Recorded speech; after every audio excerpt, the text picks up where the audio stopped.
Welcome to the weekend edition of the King Mo Show. So today I have a couple beers that Travis Claus, insert logo,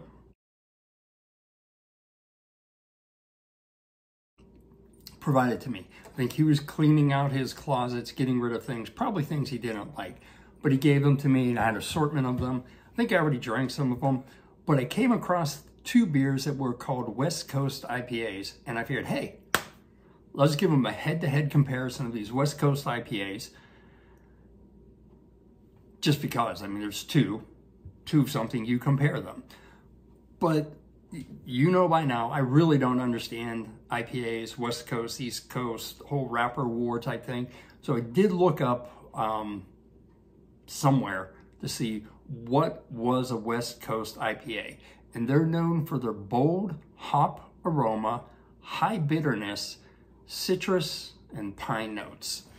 So as I was reading this, and this will have to go back in time for some of you people, the commercials about bitter beer face, where they would have a guy drinking beer and he's like, I can't even do it. His face like all crunches up and everything.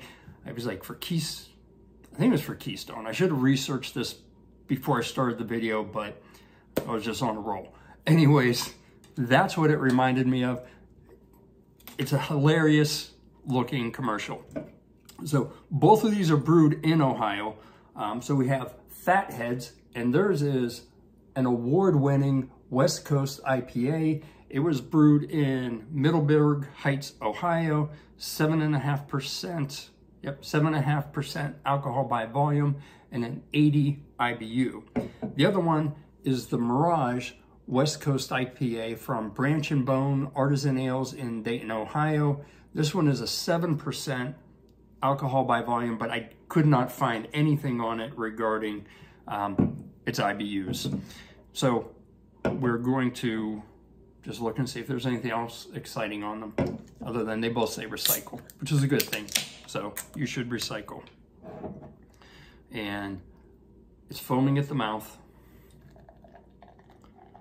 Just pouring, call it like, and the fact that one's a 12 ounce and one's a 16 ouncer, it's a lot of beer to try to consume for this episode. So we're just gonna start off with a little bit.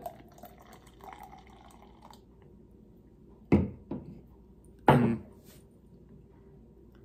the King Mo glasses. And so, Fatheads, Mirage, definitely a difference in color. I wouldn't do any comparisons on the head on them, because that's just however I poured it. And the Fathead, the Fathead, not Hathead, Fathead just kind of exploded whenever I opened it. Definitely citrusy smell to it. I think this is, the Mirage is a little bit more of a mellow smell to it.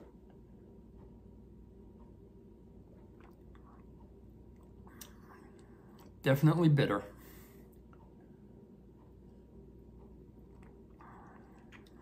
Definitely bitter. And it has the citrusy notes. Not anything that I'm necessarily picking up like, oh, it's tangerine or something like that, but citrus, orangey citrus, which probably makes sense. Okay, now for the Mirage.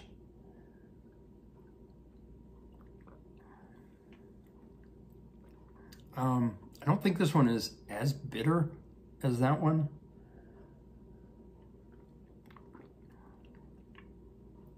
But I also don't like the flavor of that one. It has a bit of a funky flavor to it.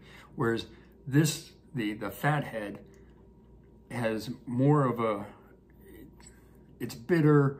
It's not necessarily crisp, but I feel like a clean, citrusy flavor to it. The Mirage,